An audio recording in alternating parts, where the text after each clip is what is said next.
Hello my dear friends, once again welcome back to CBSE centre. और आज हम start करने वाले हैं केमिस्ट्री के जो क्लास 12th में चैप्टर है केमिकल कैनेटिक्स।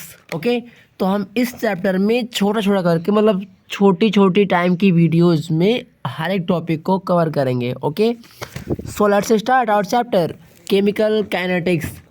ओके, चलिए स्टार्ट करते हैं।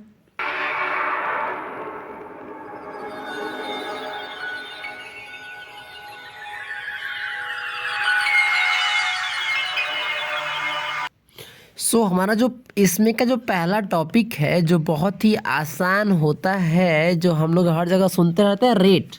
ओके, केमिकल काइनेटिक्स पढ़ने से पहले आपको रेट के बारे में जानना ज़रूरी है। अगर आप लोग रेट नहीं जानते हैं तो फिर केमिकल काइनेटिक्स थोड़ा टफ लगेगी, थोड़ा टेढ़ी लगेगी। क्यों?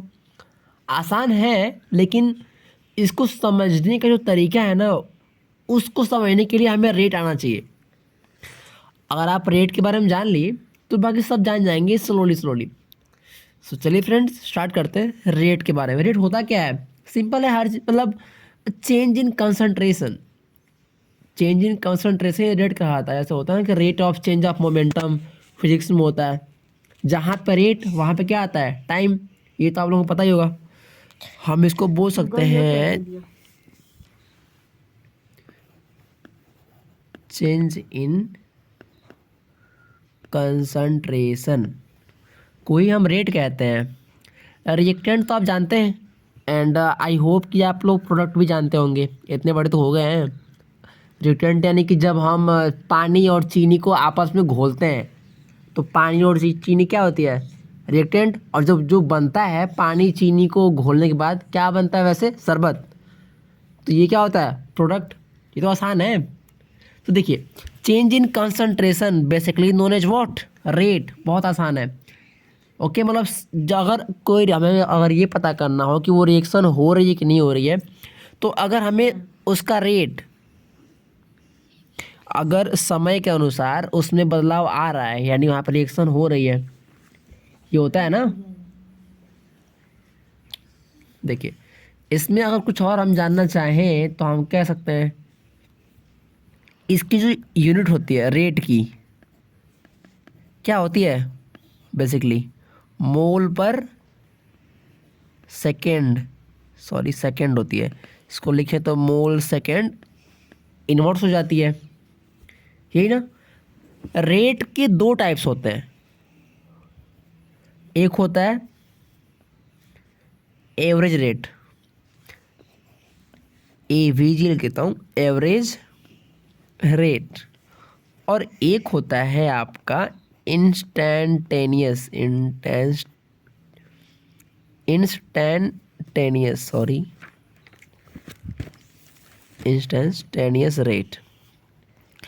इंस्टेंटेनियस मतलब क्या? बहुत ही कम समय में जो, और एवरेज मतलब एवरेज। जो ये होता है, इसमें हम रेट को लिखते हैं, ये क्या लिखा मैंने? ये तो आप लोग को पता होगा, चेंज इन कंसंट्रेशन। ये होता है ना चेंज इन कंसंट्रेशन, मतलब कंसंट्रेशन में चेंज अपॉन डेल्टा टी, मतलब समय में परिवर्तन। ये क्या हुआ? Average rate. और जब इसी को लिखेंगे इंस्टेंटेनियस के फॉर्म में तो हम कैसे लिखते हैं?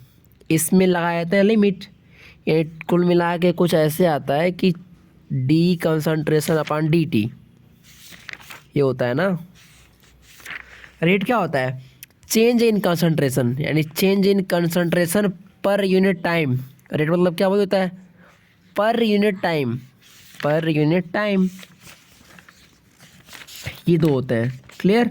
अब हम इसको थोड़ा सा और डिटेल में पढ़ते हैं। चलिए, जैसा कि मैंने अभी आप लोगों को बताया कि रेट होते हैं दो टाइप्स के, एक होता है एवरेज रेट और एक होता है इंस्टेंटेनियस रेट। तो अब हम बात करते हैं एवरेज रेट की। ये क्या होता है? सपोज करिए आप लोग कि हाँ, बन रहा है यहाँ पे रेट रिएक्टेंट से, और क्या बन रहा है? प्रोडक्ट। ठीक है, तो देखिए सपोज करिए कि अगर चीनी है और पानी है, तो चीनी पानी मिलाने पे से क्या बन रहा है? शरबत। तो चीनी पानी मिलकर मतलब क्या हुआ? रिएक्टेंट। और ये क्या है? प्रोडक्ट यानी शरबत। तो सपोज करो कि एक समय T1 पे जो रिएक्टेंट की क्या थी, ये होता है सिंबल किसका, कंसंट्रेशन का, वो थी R1, R1 यहाँ लिखते हैं, ठीक। और इसकी कंसंट्रेशन थी आपकी P1, ठीक है। और जब थोड़ा सा और समय बीता तो उस समय आपकी कंसंट्रेशन हो गई, कितनी हो गई, लेट्स टेल R2, और प्रोडक्ट की हो गई P2। तो अगर मुझे इसका रेट लिखना होगा, रेट, तो क्या होगा, पहले R2 माइनस R1 होता है ना, delta change in concentration upon time. तो यहाँ क्या हो जाएगा आपका, बताइए, पहले R2 माइनस R1, यही तो है चेंज इन कंसंट्रेशन, किसके रूप में, रिएक्टेंट के रूप में। और टाइम ही क्या हो जाएगा, T2 माइनस T1, है ना ऐसा, बताइए। बट आप खुद सोचिए एक बार कि ऐसा सपोज करो कि जैसे चीनी है, ठीक है, चीनी को हम पानी में घोल रहे हैं, तो स्टार्टिंग में चीनी की मात्रा क्या होगी, अधिक होगी। बट जब कुछ समय बाद जब पानी में चीनी घुलती जाती है, तो उसके समय बाद सपोज करो कि T2 समय बाद वो चीनी की अमाउंट क्या हो जाएगी, कम, हाँ या ना। तो शुरुआत में चीनी अधिक थी, लेकिन कुछ समय बाद चीनी क्या हो गई, कम हो गई। तो जब हम कम में से अधिक को घटाएंगे तो वैल्यू किस में आएगी, माइनस में। और कभी भी कोई भी रिएक्शन माइनस में नहीं होती, इसलिए हम यहाँ बाहर माइनस का चिन्ह लगा देते हैं, ठीक है। तो ये हमारा आ गया क्या, रेट, किस रूप में,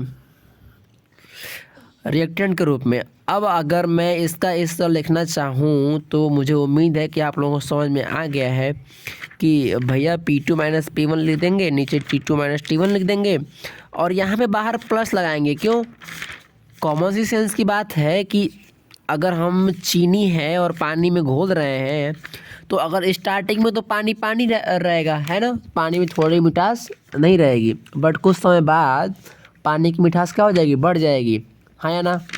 तो स्टार्टिंग में पानी की मतलब पानी में मिठास की कंसंट्रेशन 0 थी, बहुत कम थी, और कुछ समय बाद उसमें मिठास बढ़ गई ना। तो जब और हम फाइनल माइनस इनिशियल माइनस करते हैं तो फाइनल में प्लस अधिक है और इनिशियल में कम थी, तो जब अधिक से कम माइनस करते हैं तो वैल्यू प्लस में ही आती है, ठीक है ना। तो इसलिए यहाँ पे प्लस ही रहेगा। इतना क्लियर है, ठीक है।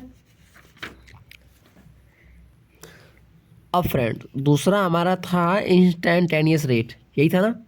तो अगर मैं इसको इस तरह लिख दूँ, R से P बन रहा है, ये तो क्लियर ही है, रिएक्टेंट से क्या बन रहा है, प्रोडक्ट।